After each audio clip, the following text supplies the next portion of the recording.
Bom, Raverinhos, mais uma vez, Santo Sábado do Eterno Criador.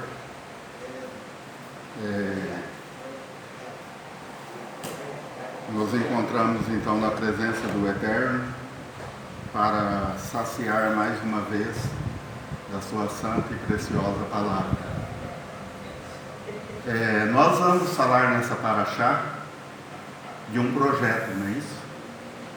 Deus colocou diante de Moshe um projeto e ele sempre dizia no projeto: façais assim conforme eu te mostrei no monte. Paraxá Kitzá é como Shamash Yoshiahu já disse, ela é rica em tópicos, né, que possamos extrair como enriquecimento para nossas vidas. E ela fala então de um passado, né? Existe um ditado popular que quem vive de passado é museu.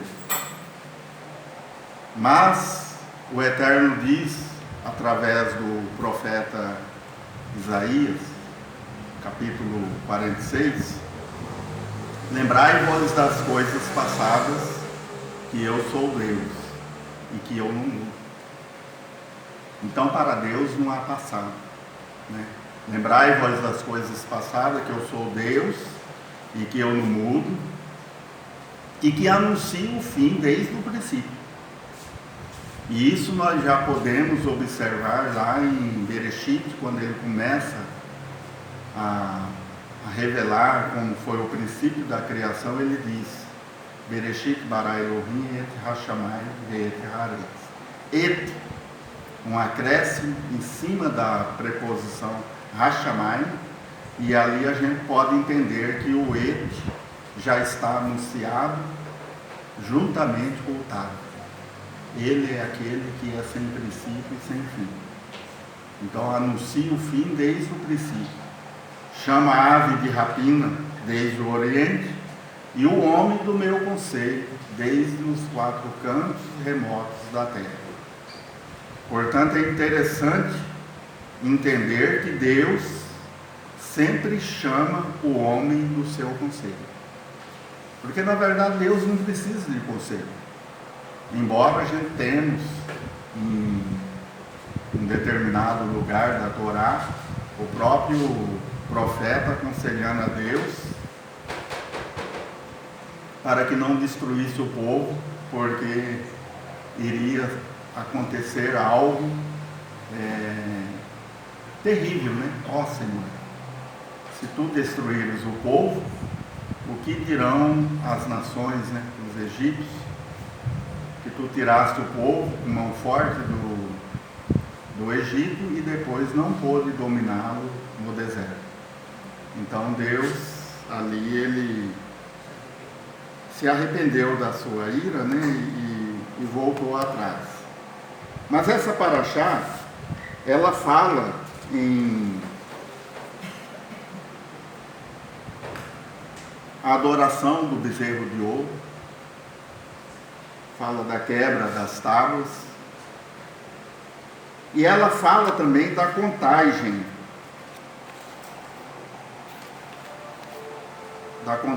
daqueles que teriam 20 anos para cima, que fossem contados. E ela nos chama a atenção da maneira como Deus ordena que faça essa contagem. Meio ciclo,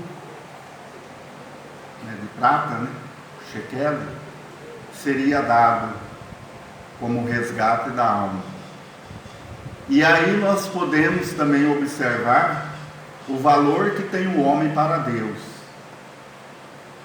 Ele tem valor igual. Meio shekel. O rico não dará mais e o pobre não dará menos. Quer dizer, Deus faz uma unificação, né? Uma quantidade igual. E é interessante que essa contagem teria que ser assertiva. Ela não poderia dar erro. Por quê, será? Porque Deus é o bom pastor. Ele conta as suas ovelhas e ele não erra. E nós somos contados para Deus. Querendo ou não querendo, nós estamos contados. A não ser que praticamos obras, como diz o Apocalipse. Se não me engano é capítulo 11, capítulo 20. E os que não estavam escritos neste livro não reviveu. Mas aqueles que estão escritos, eles são contados e vão dar conta das suas obras, conforme determina o livro da Revelação. Então Deus começa dizendo: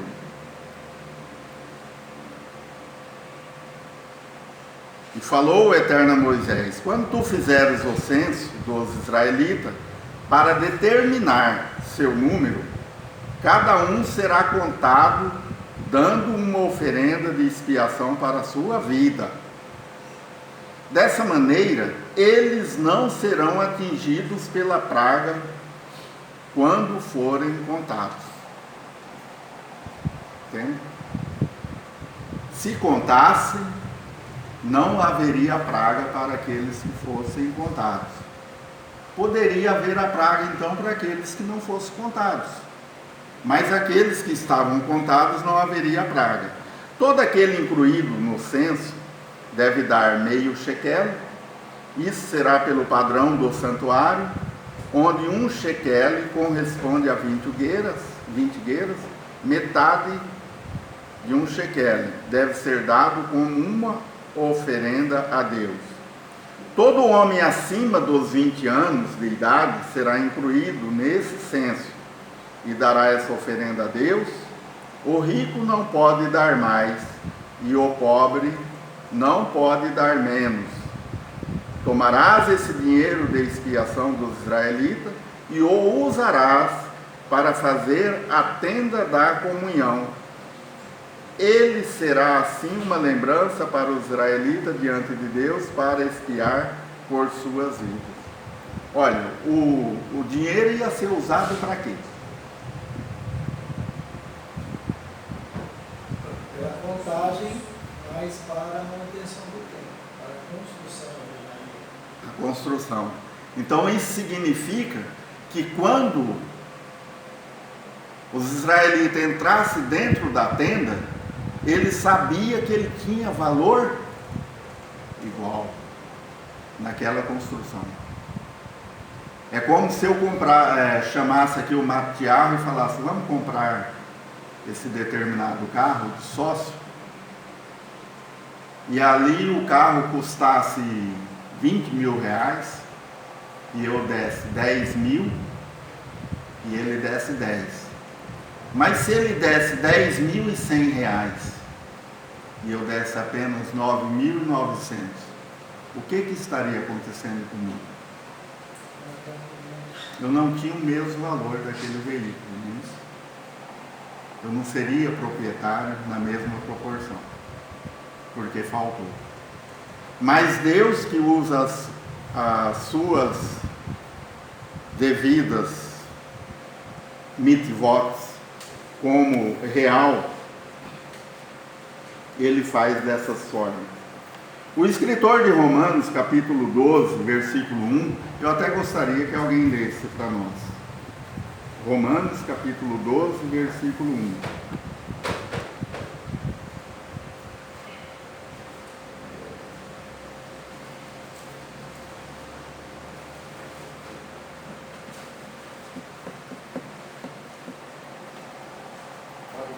Pode ler.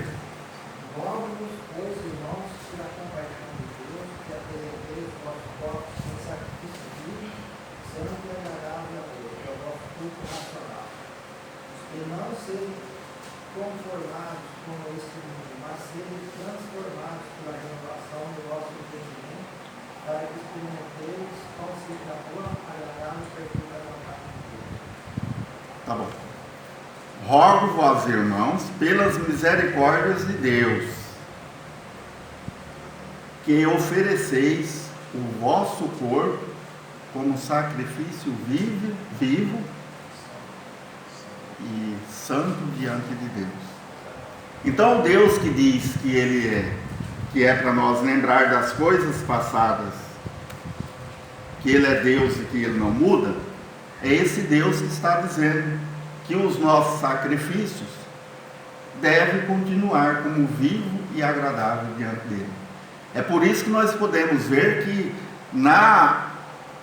no incenso, quando Deus fala, façais vós o incenso, e isso será por gerações perpétua diante de mim.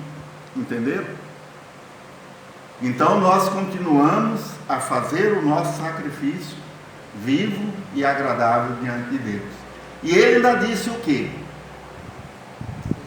Não se conformeis com o presente século, mas transformai-vos pela renovação da vossa mente. Interessante, né? O homem vai ficando velho e ainda precisa renovar a mente, né? Eu achei que renova mesmo, né? É. Porque o homem ele sai daquela fase de criança, né? E aí ele vai tomando um outro rumo.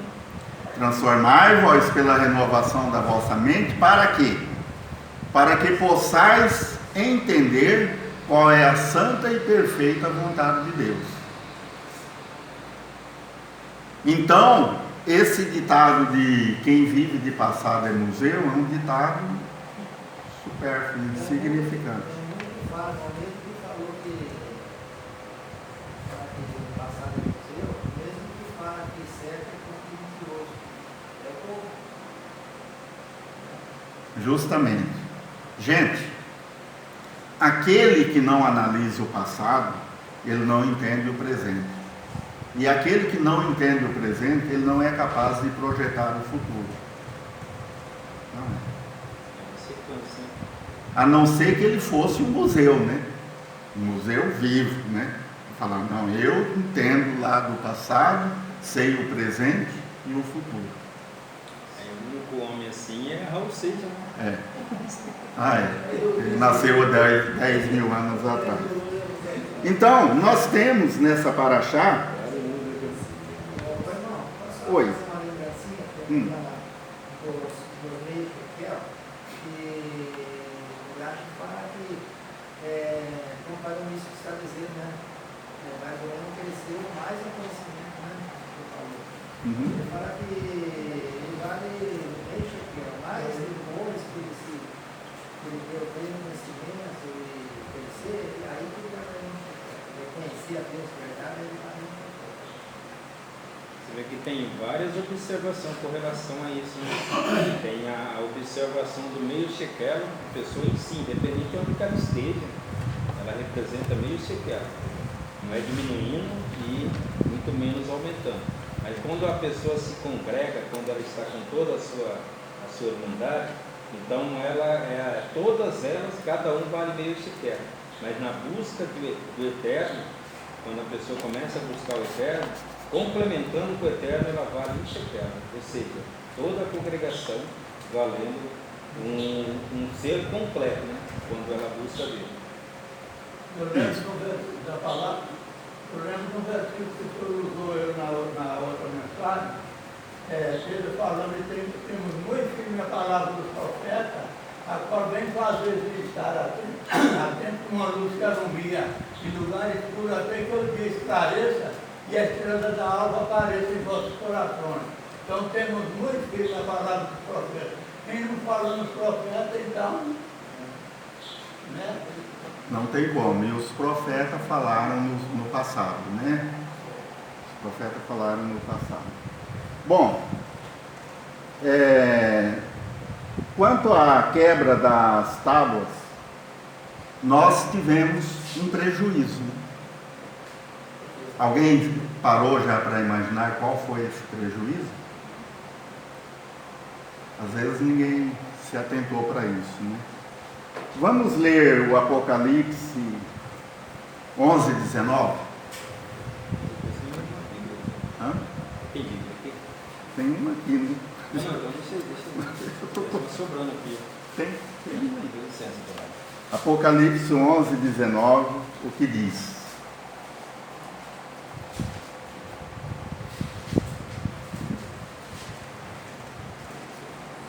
Vamos tentar achar esse prejuízo.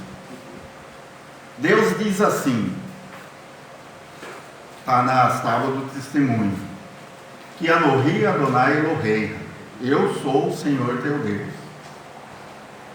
O que de Ahon Avot Banim, visito a maldade dos pais aos filhos, Al Sheleshim ve Al Reveim, até a terceira e a quarta geração, Leshonai, até a terceira e a quarta geração. Será que o que aconteceu lá no passado, dos nossos pais, está nos gerando prejuízo ou vai nos gerar algum prejuízo? Eu vou falar aqui do prejuízo e também podemos falar do consolo, né? Às vezes quando alguém dá um prejuízo para alguém, ele às vezes reconhece, né? Chega, eu te dei um prejuízo, mas você me perdoa? Entendeu? É um consolo. A pessoa leva o prejuízo lá e fala, mas ele pediu perdão. Bom, o que está escrito lá então em Apocalipse 11, 19?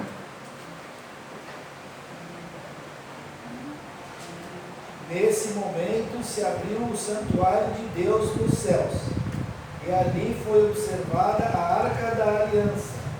Houve relâmpagos, vozes, trovões, um grande terremoto e um forte temporal de granizo. 15, 19? Não, 11. Ah, 11. Apocalipse 11, 19. Abriu-se O santuário de Deus nos céus. nos céus.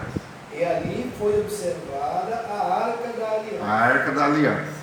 Houve relâmpagos, vozes, trovões, um grande terremoto e um forte temporal de granizo. E o Êxodo 25, 10 e 16 diz o quê? Vamos ver.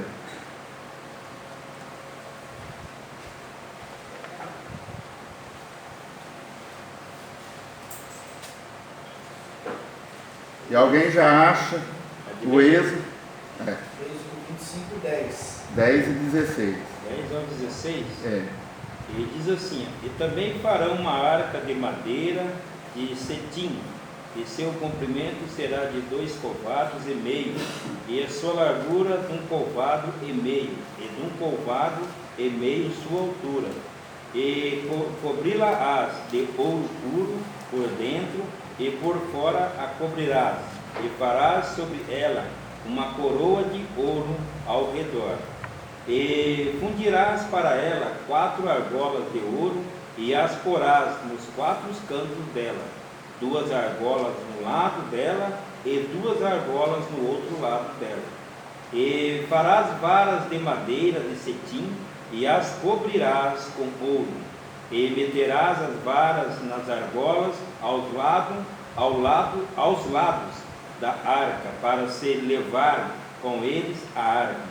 E farás então, e as varas estarão nas argolas da arca, não se retirarão dela.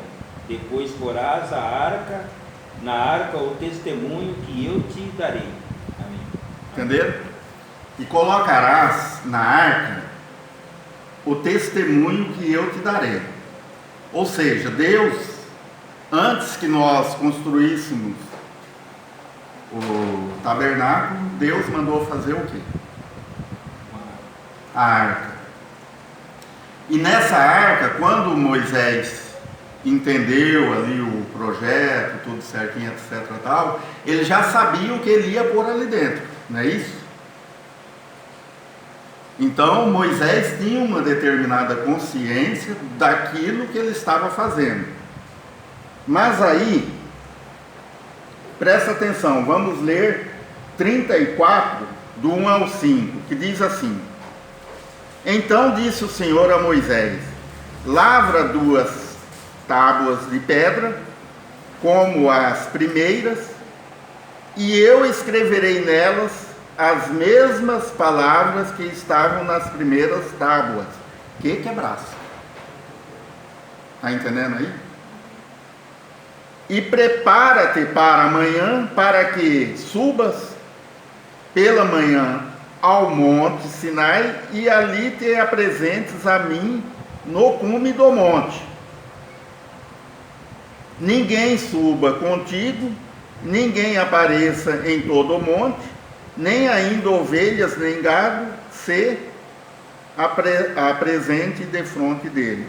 Lavrou, pois, Moisés 2 tábuas de pedras, como as primeiras, e levantando-se pela manhã de madrugada, subiu ao monte. E tendo o Senhor descido na nuvem, ali esteve junto dele e proclamou o nome do Senhor.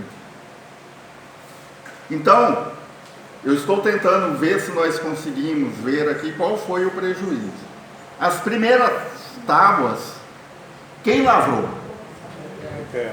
O Eterno. E a segunda, quem lavrou? Moshe. Tá certo? Dá para entender aí o prejuízo?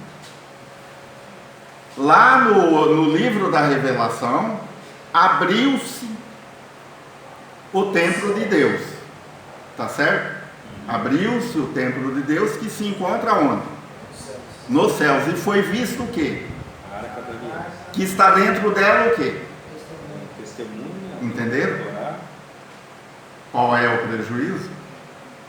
Aquelas tábuas que estavam lá dentro, poderia ser as tábuas, as primeiras, não é isso? Mas o povo fez com que o profeta quebrasse. Esse aí é o nosso prejuízo. Ali ele pôs a dele.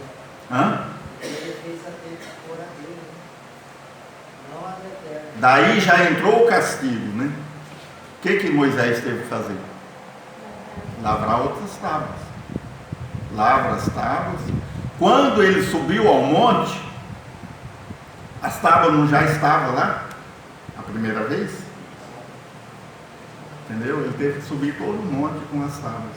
E ficou lá na primeira vez 40 dias e 40 noites. Né? Depois teve que...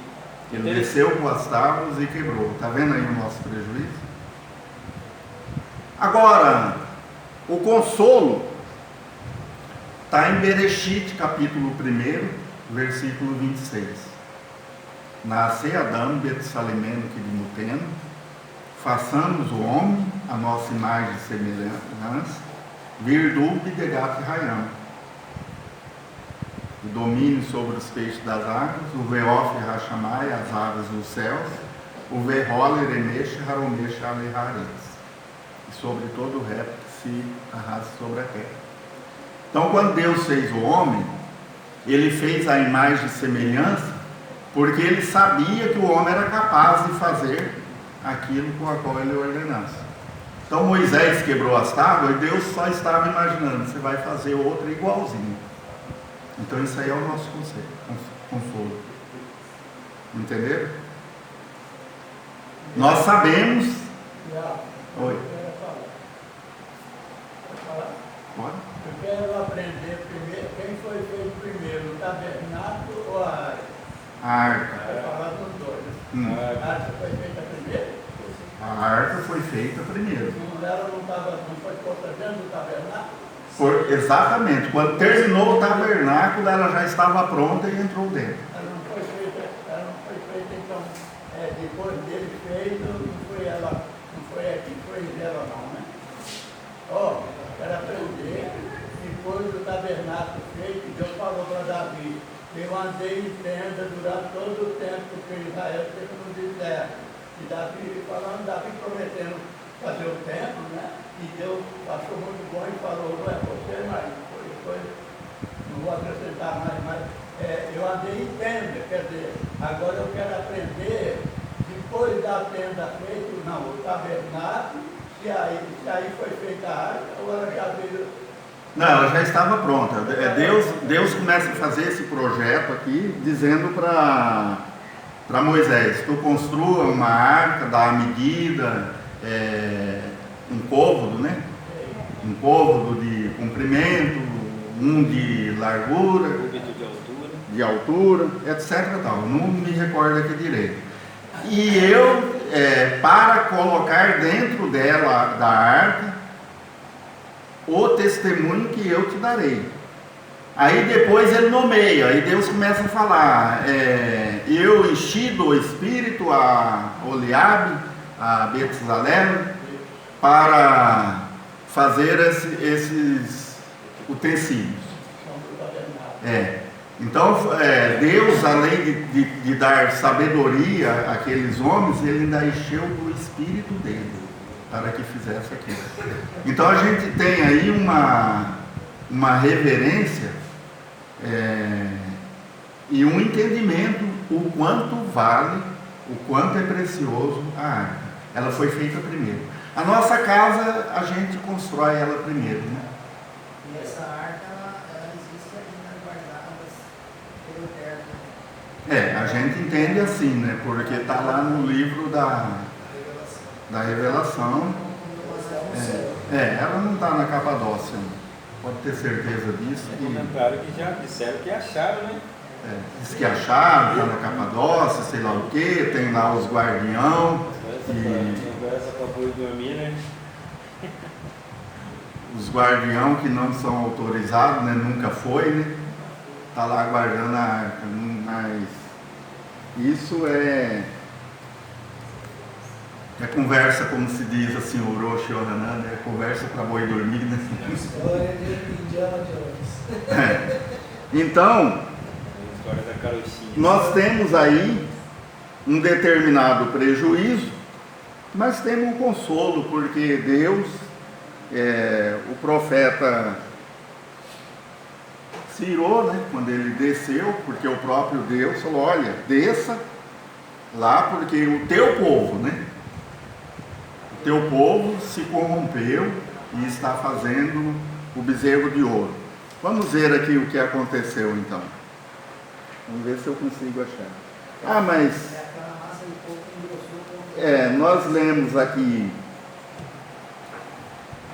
o consolo. Deixa eu ler aqui ainda de novo, que isso aqui ainda faz parte do consolo também. 31 e 18 diz assim: e tendo acabado de falar com ele no Monte Sinai, deu a Moisés as 2 tábuas do testemunho, tábuas de pedra, escritas pelo dedo de Deus. Então isso aqui também é um consolo. Testemunho é as 2 tábuas é o testemunho falado. Isso, As 2 tábuas do testemunho. é o testemunho falado. Eu estou perguntando para que eu aprenda e a igreja também aprenda. Às vezes nós sai vazio daqui ou só ouviu, mas não aprendeu nada, né? Sim. Então, se alguém sabe ou interessa perguntar para aprender, então as 2 tábuas que a Bíblia fala muito, tanto no Apocalipse como em toda a Bíblia, as 2 tábuas então é o testemunho, né? Isso, as tábuas do testemunho. Nada, pode ficar à vontade. Então, 32, do 1 ao 5, diz assim: mas vendo o povo que Moisés tardava em descer do monte, acercou-se de Arão e lhe disse: levanta-te, faze-nos deuses que vão adiante de nós, pois, quanto a este Moisés, o homem que nos tirou do Egito, não sabemos o que lhe terá sucedido. Disse-lhes Arão: tirai as argolas de ouro das orelhas de vossas mulheres, vossos filhos e vossas filhas, e trazei-mas. Então todo o povo tirou das orelhas as argolas e as trouxe a Arão. Este, recebendo-as das suas mãos, trabalhou o ouro com buril e fez dele um bezerro fundido. Então disseram: são estes, ó Israel, os teus deuses que te tiraram da terra do Egito. Arão, vendo isso, edificou um altar diante dele e, apregoando, disse: amanhã será festa ao Senhor. Perceberam aí como que O povo se corrompe fácil. Então, meus caros raverinhos, não é de admirar quando pessoas, às vezes, se corrompem, ou às vezes entram pela idolatria, e não permite, às vezes, que a gente fale a palavra da verdade. Mas aquele homem que não nasceu no dia 25 de dezembro, não morreu numa sexta-feira, não ressuscitou num domingo. Amém? Aquele homem que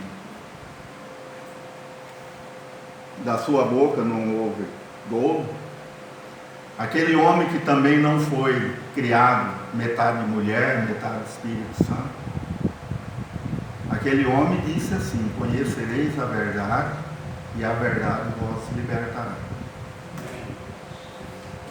Por um outro lado, ele disse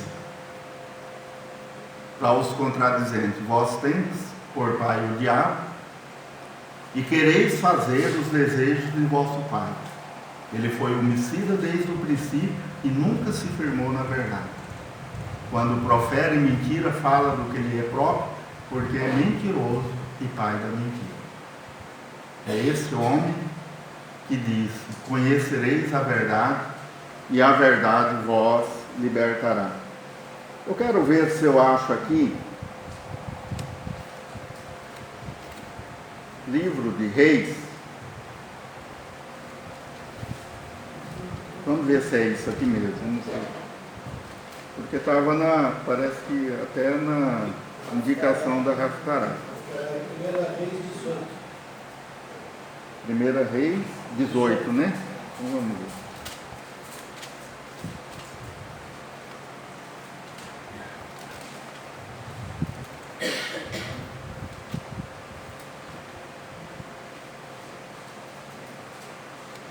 Muito tempo depois, veio a palavra do Senhor a Elias, no 3º ano, dizendo: vai, apresenta-te a Acabe, porque darei chuva sobre a terra.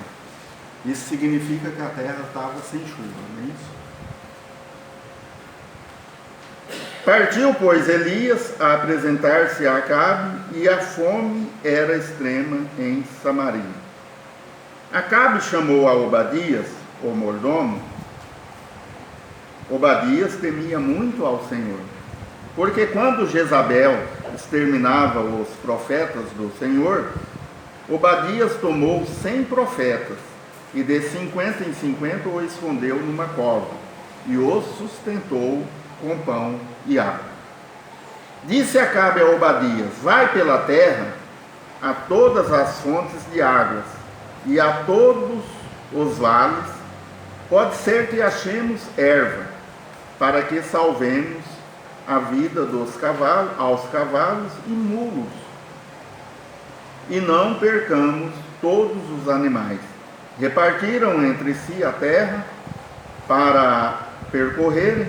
Acabe foi à parte por um caminho, e Obadias foi sozinho por outro. Estando Obadias já de caminho, eis que Elias se encontrou com ele. Obadias, reconhecendo-o, prostrou-se com o rosto em terra e disse: és tu, meu senhor Elias? Respondeu ele: sou eu. Vai e dize a teu senhor: eis que ali está Elias. Olha, essa palavra era uma palavra que doeu muito no coração de quem? De Obadias, não é isso? Olha o que Obadias disse para ele. Porém ele disse: eu pequei?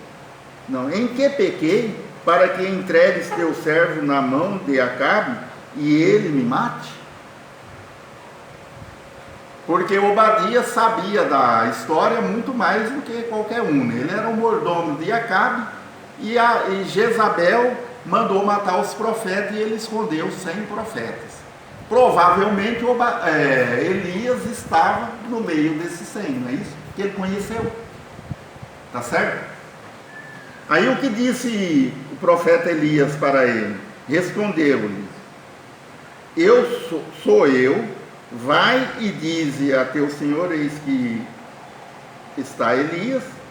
Porém ele disse: eis que pequei, tal, tão certo. Isso é o que Elias respondeu ao mordomo: tão certo como vive o Senhor teu Deus, não houve nação nem reino aonde o meu Senhor não mandassem homens à tua procura. E dizendo eles: aqui não está, fazia jurar aquele reino e aquela nação que te não havia achado. Agora tu dizes: vai, dize a teu senhor, eis aqui está Elias. Quer dizer, o homem que estava sendo procurado como fundo de uma agulha, de repente aparece na frente do mordomo e diz: vai lá e fala para ele que eu estou aqui. Olha a situação como cumprida. O homem que estava sendo procurado. Poderá ser que, apartando-me eu de ti, o Espírito do Senhor te leve, não sei para onde, e vindo eu a dar as novas a Acabe, e não te achando, me matará. Eu, contudo, teu servo, teme ao Senhor desde a minha mocidade. Acaso não disseram ao meu Senhor o que fiz, quando Jezabel matava os profetas do Senhor, como escondi 100 homens, os profetas do Senhor, de 50 em 50 numas covas, e os sustentei com pão e água? E agora tu dizes: vai, diz a teu Senhor, eis que ali está Elias, ele me matará. Então o mordomo temeu. Mas por que eu estou trazendo essa relação? O que fez Elias para frente lá? Quem entende a verdade? Mandou que os 400 profetas de Baal fizessem os preparos, para os holocaustos, enchesse de água e ali clamasse o nome de Deus, do Senhor. Mandou que buscasse, busca lá. E o povo disse o quê? É boa esta palavra. Concordaram. Hã? Eles concordaram, é boa. Eles concordaram. Esta palavra é muito boa. Por quê? Porque ela era um teste. O homem gosta de fazer teste, não é isso? É. Mas tem homem que é medroso, não gosta de ser testado. E esse homem que não gosta de ser testado é porque ele não confia no Senhor. Mas o profeta Elias confiava. Vai lá e põe os holocaustos, e ainda ficava falando, quando os profetas clamavam: olha, clama um pouco mais alto, porque pode ser que o seu Deus, o vosso Deus, não está ouvindo. Pode ser que ele esteja viajando, ou pode ser que ele esteja dormindo. Se ele estiver dormindo e vocês clamarem mais alto, ele acordará e praticará a decisão dos vossos holocaustos. Mas com o profeta Elias foi diferente. Ele mandou: faça de novo então um outro holocausto, preparai, enchei-o de água, e clamou a Deus. E o fogo desceu, queimando a lenha molhada e todo o sacrifício. Então nós devemos crer nesse Deus, o Deus de Israel, livrar das idolatrias, não ficar contendendo com quem está trazendo a palavra da verdade. Entendeu? Eu imagino se fosse no dia de hoje o profeta Elias fazendo esse teste. Quantas pessoas não iam dar gritos, Ele é um louco. Como pode fazer uma coisa dessa? Mas o profeta Elias fez. Meus amados, essa é a palavra que eu trouxe aqui para vocês. Com prejuízo ou sem prejuízo, com consolo e com consolo, nós estudamos mais um pouquinho da palavra de Deus. Essa paraxá que ela é rica em porções que nos traz enriquecimento para nossas almas. Baruch Hashem. Baruch Hashem.